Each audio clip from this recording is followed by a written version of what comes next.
ಆಕಾಶವಾಣಿ ಪ್ರದೇಶ ಸಮಾಚಾರ ಓದುತ್ತಿರುವವರು ಚೇತನ್ ಸಿವಿ. ಮುಖ್ಯಾಂಶಗಳು.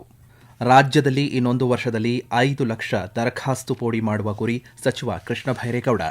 ರಾಜ್ಯದಲ್ಲಿ ಎಲೆಕ್ಟ್ರಿಕ್ ವಾಹನ ಕ್ಷೇತ್ರದ ಅಭಿವೃದ್ಧಿ ಕುರಿತಂತೆ ಕೈಗಾರಿಕೋದ್ಯಮಿಗಳೊಂದಿಗೆ ಕೇಂದ್ರ ಸಚಿವ ಕುಮಾರಸ್ವಾಮಿ ಸಭೆ. ಮಾತುಕತೆ ಮೂಲಕ ವೈದ್ಯರ ಸಮಸ್ಯೆ ಇತ್ಯರ್ಥ, ಆರೋಗ್ಯ ಸಚಿವ ದಿನೇಶ್ ಗುಂಡೂರಾವ್ ಭರವಸೆ. ಗಂಗಾ ಕಲ್ಯಾಣ ಯೋಜನೆ ಅರ್ಜಿ ಪರಿಶೀಲಿಸಲು ಬೆಸ್ಕಾಂನಿಂದ ಪೋರ್ಟಲ್ನಲ್ಲಿ ಹೊಸ ಆಯ್ಕೆ. ಜಲಜೀವನ್ ಮಿಷನ್ ಸ್ಟ್ಯಾಂಪ್ ಪೇಪರ್ಗಳಲ್ಲಿ ಅಕ್ರಮ, ಸಿಬಿಐ ತನಿಖೆಗೆ ಬಿಜೆಪಿ ಆಗ್ರಹ. ವಾರ್ತೆಗಳ ವಿವರ. ರಾಜ್ಯದಲ್ಲಿ ಕೈಗೊಂಡಿರುವ ಪೋಡಿ ಅಭಿಯಾನದಲ್ಲಿ ಈ ವರ್ಷದಲ್ಲಿ 2,06,000 ದರಖಾಸ್ತು ಪೋಡಿಯನ್ನು ಕೈಗೊಳ್ಳಲಾಗಿದೆ ಎಂದು ಕಂದಾಯ ಸಚಿವ ಕೃಷ್ಣ ಬೈರೇಗೌಡ ತಿಳಿಸಿದ್ದಾರೆ. ಬೆಂಗಳೂರು ಗ್ರಾಮಾಂತರ ಜಿಲ್ಲೆಯ ಹೊಸಕೋಟೆಯಲ್ಲಿ ಕಂದಾಯ ಇಲಾಖೆ ವತಿಯಿಂದ ನಡೆದ ಕಂದಾಯ ಸೇವೆಗಳ ಗ್ಯಾರಂಟಿ ಸಮರ್ಪಣಾ ಸಮಾವೇಶದ ಕಾರ್ಯಕ್ರಮದಲ್ಲಿ ಕಂದಾಯ ಸೇವೆಗಳ ದಾಖಲೆಗಳನ್ನು ವಿತರಿಸಿ ಮಾತನಾಡಿದ ಅವರು, ಇನ್ನೊಂದು ವರ್ಷದಲ್ಲಿ 5 ಲಕ್ಷ ಪೋಡಿ ಮಾಡುವ ಗುರಿಯನ್ನು ಹೊಂದಲಾಗಿದೆ ಎಂದು ಹೇಳಿದ್ದಾರೆ. ಪೌತಿ ಖಾತೆಗೆ ಹಿಂದೆ ನೀಡಲಾಗುತ್ತಿದ್ದಂತಹ 5 ದಾಖಲೆಗಳ ಬದಲಾಗಿ ಈಗ 3 ದಾಖಲೆಗಳನ್ನು ನೀಡಬಹುದಾಗಿದ್ದು, ಜಿಲ್ಲಾಧಿಕಾರಿಗಳು ನಿರ್ಧರಿಸಿ ಖಾತೆ ಮಾಡಿಕೊಡಲಿದ್ದಾರೆ. ರಾಜ್ಯದಲ್ಲಿ ಪೌತಿ ಖಾತೆ ಅಭಿಯಾನ ನಡೆಯುತ್ತಿದ್ದು, ಈಗಾಗಲೇ 13 ಲಕ್ಷ ಪೌತಿ ಖಾತೆ ನೀಡಿದ್ದು, ಈ ವರ್ಷದ ಒಳಗೆ 15 ಲಕ್ಷ ಗುರಿ ಹೊಂದಲಾಗಿದೆ ಎಂದು ಸ್ಪಷ್ಟಪಡಿಸಿದ್ದಾರೆ. ರಾಜ್ಯದಲ್ಲಿ ಸರ್ವೆ ಇಲಾಖೆಗೆ 1,219 ಪರವಾನಗಿ ಹೊಂದಿರುವ ಸರ್ವೇಯರ್ಗಳನ್ನು ನೇಮಕ ಮಾಡಲಾಗುತ್ತಿದೆ ಎಂದು ಅವರು ಹೇಳಿದ್ದಾರೆ.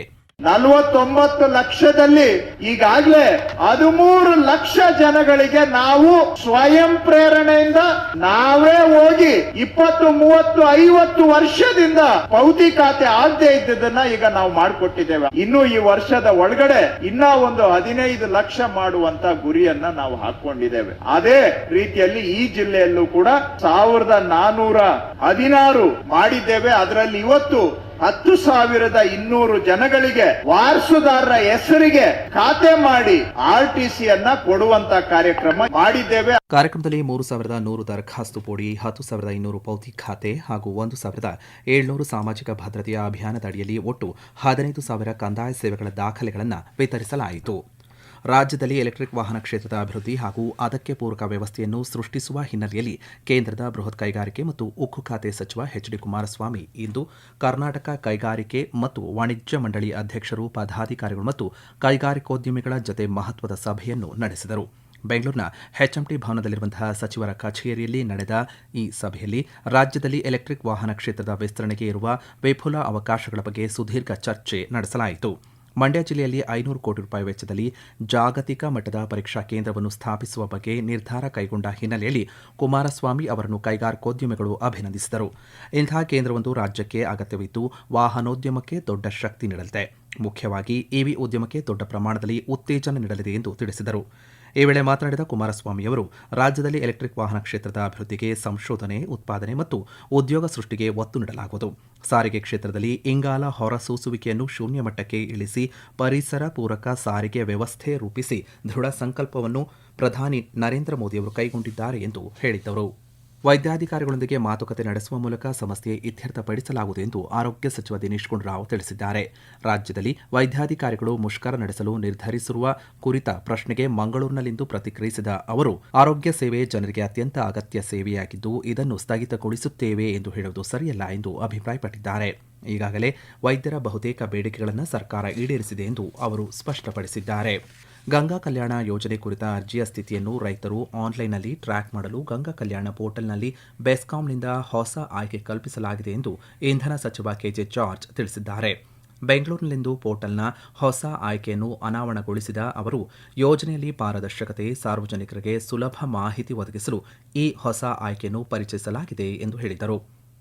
ಕೊಳವೆ ಬಾವಿ ಕೊರೆದ ನಂತರ ವಿದ್ಯುತ್ ಮೂಲ ಸೌಕರ್ಯ ಕಲ್ಪಿಸುವ ಸಂದರ್ಭದಲ್ಲಿ ಅರ್ಜಿ ಯಾವ ಹಂತದಲ್ಲಿದೆ ಎಂದು ತಿಳಿಸಲು ರೈತರು ಈ ಸೇವೆಯ ಸದುಪಯೋಗ ಪಡೆಯಬೇಕು ಎಂದು ಅವರು ತಿಳಿಸಿದರು. ಈ ವೈಶಿಷ್ಟ್ಯವು ಗಂಗಾ ಕಲ್ಯಾಣ ಯೋಜನೆಯ ಪೋರ್ಟಲ್ನಲ್ಲಿ ಲಭ್ಯವಿದ್ದು, ಮುಖಪುಟದಲ್ಲಿ ಒದಗಿಸಲಾದ ಟ್ರ್ಯಾಕ್ ಅಪ್ಲಿಕೇಶನ್ ಆಯ್ಕೆಯನ್ನು ಕ್ಲಿಕ್ ಮಾಡಿ ಪೂರಕ ವಿವರ ದಾಖಲಿಸಿದರೆ ಫಲಾನುಭವಿಗಳು ತಮ್ಮ ಅರ್ಜಿಯ ಮಾಹಿತಿ ಪಡೆಯಬಹುದಾಗಿದೆ. ಬೆಂಗಳೂರು ದಕ್ಷಿಣ ಜಿಲ್ಲೆಯ ಕೆರೆಗಳನ್ನು ತುಂಬಿಸುವ ಕಾರ್ಯ ಸರ್ಕಾರ ಸಮರೋಪಾದಿಯಲ್ಲಿ ನಿರ್ವಹಿಸುತ್ತಿದೆ ಎಂದು ಉಪಮುಖ್ಯಮಂತ್ರಿ ಡಿಕೆ ಶಿವಕುಮಾರ್ ತಿಳಿಸಿದ್ದಾರೆ. ರಾಮನಗರದಲ್ಲಿಂದು ವೈಜಿಗುಡ್ಡ ಏತ ನೀರಾವರಿ ಯೋಜನೆ ಶಂಕುಸ್ಥಾಪನೆ ಕಾರ್ಯಕ್ರಮದಲ್ಲಿ ಮಾತನಾಡಿದ ಅವರು, ಮಾಗಡಿ ಜನರಿಗೆ ಕಾವೇರಿ, ಹೇಮಾವತಿ, ಎತ್ತಿನ ಹೊಳೆಯಿಂದಲೂ ನೀರು ಬರುತ್ತಿದೆ. ಮಾಗಡಿ ಕೆರೆ ತುಂಬಿಸಲು ಸತ್ತೇಗಾಲದಿಂದಲೂ ನೀರು ಹರಿಸಲಾಗುತ್ತಿದೆ ಎಂದು ಹೇಳಿದ್ದಾರೆ. ಕಾಂಗ್ರೆಸ್ ಸರ್ಕಾರ ಬಂದ ಬಳಿಕ ಈ ಭಾಗದ ಜನರ ಆಸ್ತಿ ಮೌಲ್ಯ ಹೆಚ್ಚಾಗಿದೆ ಎಂದು ಅವರು ಸಂತಸ ವ್ಯಕ್ತಪಡಿಸಿದ್ದಾರೆ. ಪ್ರದೇಶ ಸಮಾಚಾರ ಕೇಳುತ್ತಿದ್ದೀರಿ.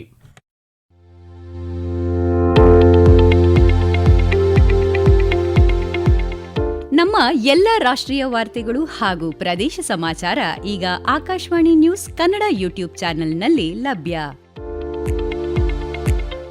ನಮ್ಮ ಎಕ್ಸ್ ಖಾತೆ ಮತ್ತು ಇನ್ಸ್ಟಾಗ್ರಾಂ ಖಾತೆ ಆಕಾಶವಾಣಿ ನ್ಯೂಸ್ ಕನ್ನಡ. ಹೆಚ್ಚಿನ ಮಾಹಿತಿಗಾಗಿ ನಮ್ಮ ಫೇಸ್ಬುಕ್ ಖಾತೆ ಆಕಾಶವಾಣಿ ವಾರ್ತೆ ಕನ್ನಡವನ್ನು ಅನುಸರಿಸಿ. ಮಾಹಿತಿಗಳ ಹೂರಣ, ವಾರದ ಕಾರ್ಯಕ್ರಮ, ಪ್ರಚಲಿತ ವಿದ್ಯಮಾನ ಪ್ರತಿ ಬುಧವಾರ ರಾತ್ರಿ 9:15 ಜಲಜೀವನ್ ಮಿಷನ್ ಸ್ಟಾಂಪ್ ಪೇಪರ್ ವಿಚಾರದಲ್ಲಿ ಕ್ರಿಮಿನಲ್ ಚಟುವಟಿಕೆ ನಡೆದಿದ್ದು, ಸರ್ಕಾರ ಸಿಬಿಐ ತನಿಖೆ ನಡೆಸಬೇಕೆಂದು ಮಾಜಿ ಸಚಿವ ಡಿಎನ್ ಜೀವರಾಜ್ ಒತ್ತಾಯಿಸಿದ್ದಾರೆ. ಬೆಂಗಳೂರಿನಲ್ಲಿಂದು ಸುದ್ದಿಗಾರರೊಂದಿಗೆ ಮಾತನಾಡಿದ ಅವರು, ಶೃಂಗೇರಿ ಕ್ಷೇತ್ರದಲ್ಲಿ ಜಲಜೀವನ್ ಮಿಷನ್ ಎಂಬುದು ಜಲಜೀವನ್ ಕಮಿಷನ್ ಆಗಿದೆ ಎಂದು ದಾಖಲೆಗಳ ಜೊತೆ ಆರೋಪಿಸಿದ್ದಾರೆ. 150 ಕೋಟಿ ರೂಪಾಯಿಗಿಂತ ಹೆಚ್ಚು ಹಣವನ್ನು ಕೇಂದ್ರ ಸರ್ಕಾರ ಕೊಟ್ಟಿದೆ, ಆದರೆ ಒಂದೇ ಒಂದು ಮನೆಗೆ ನೀರು ಲಭಿಸಿಲ್ಲ ಎಂದು ಅವರು ದೂರಿದ್ದಾರೆ. ಪಶ್ಚಿಮ ಏಷ್ಯಾ ಮತ್ತು ಕೊಲ್ಲಿ ರಾಷ್ಟ್ರದಲ್ಲಿ ಉಂಟಾಗಿರುವ ಸಂಘರ್ಷದ ಹಿನ್ನೆಲೆಯಲ್ಲಿ ವಿದೇಶಾಂಗ ವ್ಯವಹಾರ ಸಚಿವಾಲಯ ನಿಯಂತ್ರಣ ಕೊಠಡಿಯನ್ನು ಸ್ಥಾಪಿಸಿದೆ. ಸಹಾಯವಾಣಿ ಸಂಖ್ಯೆಗಳು ಇಂತಿವೆ: 1800118797 011 2301 2113 011 23014104 ಮತ್ತು 011230179005 ದೂರವಾಣಿ ಸಂಖ್ಯೆಗಳನ್ನು ಬೆಳಗ್ಗೆ 9 ರಿಂದ ಸಂಜೆ 9 ರವರೆಗೆ ಸಂಪರ್ಕಿಸಬಹುದಾಗಿದೆ. ಇದಲ್ಲದೆ ಸಂಘರ್ಷ ಪೀಡಿತ ವಲಯಗಳಲ್ಲಿ ಸುರಕ್ಷತೆ ಮತ್ತು ತೆರವು ಸಾಧ್ಯತೆಗಳಿಗಾಗಿ ದಿನವಿಡೀ ಕಾರ್ಯನಿರ್ವಹಿಸುವಂತಹ ತುರ್ತು ಸಹಾಯವಾಣಿ ಸಂಖ್ಯೆಗಳನ್ನು ಕೂಡ ಸ್ಥಾಪಿಸಲಾಗಿದೆ. ರಾಜ್ಯದಲ್ಲಿ ಕಾಂಗ್ರೆಸ್ ಸರ್ಕಾರದ ಕುರ್ಚಿ ಕದನದ ಮುಂದುವರಿದ ಭಾಗವೇ ಫೋನ್ ಕದ್ದಾಲಿಕೆ ಎಂದು ಕೇಂದ್ರ ಸಚಿವ ಎಚ್ ಡಿ ಕುಮಾರಸ್ವಾಮಿ ಆರೋಪಿಸಿದ್ದಾರೆ. ಈ ಕುರಿತಂತೆ ಮಾಧ್ಯಮ ಹೇಳಿಕೆ ಬಿಡುಗಡೆ ಮಾಡಿರುವ ಅವರು, ಮುಖ್ಯಮಂತ್ರಿ ಸಿದ್ದರಾಮಯ್ಯ ವಿರುದ್ಧ ಅಸಮಾಧಾನ ವ್ಯಕ್ತಪಡಿಸಿದ್ದಾರೆ. ಪ್ರಜಾಪ್ರಭುತ್ವ ಎಂದರೆ ಶಾಸಕರು ಗುಂಪುಗಾರಿಕೆ ನಡೆಸುವುದಲ್ಲ ಎಂದು ಅವರು ತಿರುಗೇಟು ನೀಡಿದ್ದಾರೆ. ಬೆಂಗಳೂರು ಪಶ್ಚಿಮ ನಗರ ಪಾಲಿಕೆ ವ್ಯಾಪ್ತಿಯಲ್ಲಿ ಜಿಬಿಎ ಮುಖ್ಯ ಆಯುಕ್ತ ಮಹೇಶ್ವರ್ ರಾವ್ ಅವರು ನಾಳೆ ವಿವಿಧ ಕಚೇರಿಗಳಿಗೆ ಭೇಟಿ ನೀಡಿ ಪರಿಶೀಲನೆ ನಡೆಸಲಿದ್ದಾರೆ. ಬಳಿಕ ಸಾರ್ವಜನಿಕ ಸಂಪರ್ಕ ಸಭೆ ನಡೆಸಿ ನಾಗರಿಕರ ಅಹವಾಲುಗಳನ್ನು ಖುದ್ದಾಗಿ ಆಲಿಸಲಿದ್ದಾರೆ.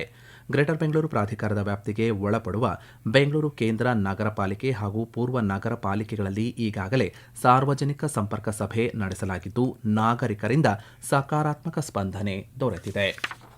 ಕೊಲಂಬೋದಲ್ಲಿ ನಡೆಯಲಿರುವ ITF Asia under 19 development championship ಫೈನಲ್ಗೆ ರಾಜ್ಯದ 3 ಆಟಗಾರರು ಆಯ್ಕೆಯಾಗಿದ್ದಾರೆ. ಭಾರತ ತಂಡದ 4 ಆಟಗಾರರಲ್ಲಿ ರಾಜ್ಯದ ಸೃಷ್ಟಿ ಕಿರಣ್, ಪದ್ಮಪ್ರಿಯಾ ರಮೇಶ್ ಕುಮಾರ್ ಬಾಲಕಿಯರ ವಿಭಾಗದಲ್ಲಿ ಸ್ಪರ್ಧಿಸಲಿದ್ದು, ಪುನೀತ್ ಮನೋಹರ್ ಮತ್ತು ಪಂಜಾಬ್ ತಾನೀಶ್ ನಂದಾ ಅವರನ್ನು ಆಯ್ಕೆ ಮಾಡಲಾಗಿದೆ. ಇನ್ನು ಸಂಕ್ಷಿಪ್ತ ಸುದ್ದಿಗಳು. ಮಂಗಳೂರಿನಲ್ಲಿ ಕುಡಿಯುವ ನೀರಿನ ಸಮಸ್ಯೆ ಎದುರಾಗದಂತೆ ಅಧಿಕಾರಿಗಳು ಅಗತ್ಯ ಮುನ್ನೆಚ್ಚರಿಕಾ ಕ್ರಮಗಳನ್ನು ಕೈಗೊಳ್ಳಬೇಕು ಎಂದು ದಕ್ಷಿಣ ಕನ್ನಡ ಜಿಲ್ಲಾ ಉಸ್ತುವಾರಿ ಸಚಿವ ದಿನೇಶ್ ಗುಂಡೂರಾವ್ ಅಧಿಕಾರಿಗಳಿಗೆ ಸೂಚನೆಯನ್ನು ನೀಡಿದ್ದಾರೆ. ಬೆಂಗಳೂರಿನ ನಾಯಂಡಹಳ್ಳಿ ಜಂಕ್ಷನ್ ಸಮಗ್ರ ಅಭಿವೃದ್ಧಿ ಕಾರ್ಯವನ್ನು ತ್ವರಿತವಾಗಿ ಪೂರ್ಣಗೊಳಿಸಿ ಸಂಚಾರ ದಟ್ಟಣೆ ನಿವಾರಣೆಗಾಗಿ ಸರ್ವಿಸ್ ರಸ್ತೆಗಳ ಕಾಮಗಾರಿಗಳನ್ನು ವೈಜ್ಞಾನಿಕವಾಗಿ ಬಗೆಹರಿಸಿ ಎಂದು ಪಶ್ಚಿಮ ನಗರ ಪಾಲಿಕೆ ಆಯುಕ್ತ ಡಾಕ್ಟರ್ ರಾಜೇಂದ್ರ ಕೆವಿ ಅಧಿಕಾರಿಗಳಿಗೆ ಸೂಚನೆ ನೀಡಿದ್ದಾರೆ. ಕೋಲಾರದ ಮಾಲೂರಿನಲ್ಲಿ ತಾಲೂಕು ಆಡಳಿತದ ನಡೆ ಗ್ರಾಮದ ಕಡೆ ಕಾರ್ಯಕ್ರಮವು ಕಳೆದ 2 ತಿಂಗಳಿನಿಂದ ಯಶಸ್ವಿಯಾಗಿ ನಡೆದಿದ್ದು, ಒಟ್ಟು 3,900 ಸಮಸ್ಯೆಗಳನ್ನು ಇತ್ಯರ್ಥಪಡಿಸಲಾಗಿದೆ. ಉಳಿದ 1,696 ಅರ್ಜಿಗಳು ಕಾನೂನಿನ ಚೌಕಟ್ಟಿನಲ್ಲಿ ಪರಿಹಾರ ಮಾಡಲಾಗುವುದು ಎಂದು ಶಾಸಕ ನಂಜೇಗೌಡ ತಿಳಿಸಿದ್ದಾರೆ. ಕರ್ನಾಟಕ ವಿದ್ಯುತ್ ನಿಯಂತ್ರಣ ಆಯೋಗ ವಿದ್ಯುತ್ ದರ ತಿದ್ದುಪಡಿ ಮಾಡಿರುವ ಆದೇಶದ ವಿರುದ್ಧ ಎಫ್ಕೆಸಿಸಿಐ ಅಸಮಾಧಾನ ವ್ಯಕ್ತಪಡಿಸಿದೆ. ಕೃಷಿ ವಲಯವನ್ನು ರಕ್ಷಿಸುವುದರ ಜೊತೆಗೆ ಕೈಗಾರಿಕೆಗಳ ಮೇಲೆ ಅತಿಯಾದ ಭಾರ ಹಾಕದೆ ಸಮತೋಲನ ಕಾಯ್ದುಕೊಳ್ಳುವಂತೆ ಆಗ್ರಹಿಸಿದೆ. ಕೊನೆಯಲ್ಲಿ ಮತ್ತೊಮ್ಮೆ ಮುಖ್ಯಾಂಶಗಳು. ರಾಜ್ಯದಲ್ಲಿ ಇನ್ನೊಂದು ವರ್ಷದಲ್ಲಿ 5 ಲಕ್ಷ ದರಖಾಸ್ತು ಪೋಡಿ ಮಾಡುವ ಗುರಿ, ಸಚಿವ ಕೃಷ್ಣ ಭೈರೇಗೌಡ. ರಾಜ್ಯದಲ್ಲಿ ಎಲೆಕ್ಟ್ರಿಕ್ ವಾಹನ ಕ್ಷೇತ್ರದ ಅಭಿವೃದ್ಧಿ ಕುರಿತಂತೆ ಕೈಗಾರಿಕೋದ್ಯಮಿಗಳೊಂದಿಗೆ ಕೇಂದ್ರ ಸಚಿವ ಕುಮಾರಸ್ವಾಮಿ ಸಭೆ. ಮಾತುಕತೆ ಮೂಲಕ ವೈದ್ಯರ ಸಮಸ್ಯೆ ಇತ್ಯರ್ಥ, ಆರೋಗ್ಯ ಸಚಿವ ದಿನೇಶ್ ಗುಂಡೂರಾವ್ ಭರವಸೆ. ಗಂಗಾ ಕಲ್ಯಾಣ ಯೋಜನೆ ಅರ್ಜಿ ಪರಿಶೀಲಿಸಲು ಬೆಸ್ಕಾಂನಿಂದ ಪೋರ್ಟಲ್ನಲ್ಲಿ ಹೊಸ ಆಯ್ಕೆ. ಜಲಜೀವನ್ ಮಿಷನ್ ಸ್ಟಾಂಪ್ ಪೇಪರ್ಗಳಲ್ಲಿ ಅಕ್ರಮ, ಸಿಬಿಐ ತನಿಖೆಗೆ ಬಿಜೆಪಿ ಆಗ್ರಹ. ಇಲ್ಲಿಗೆ ಪ್ರದೇಶ ಸಮಾಚಾರ ಮುಕ್ತಾಯವಾಯಿತು. ನಮ್ಮ ಮುಂದಿನ ವಾರ್ತಾ ಪ್ರಸಾರ 7:35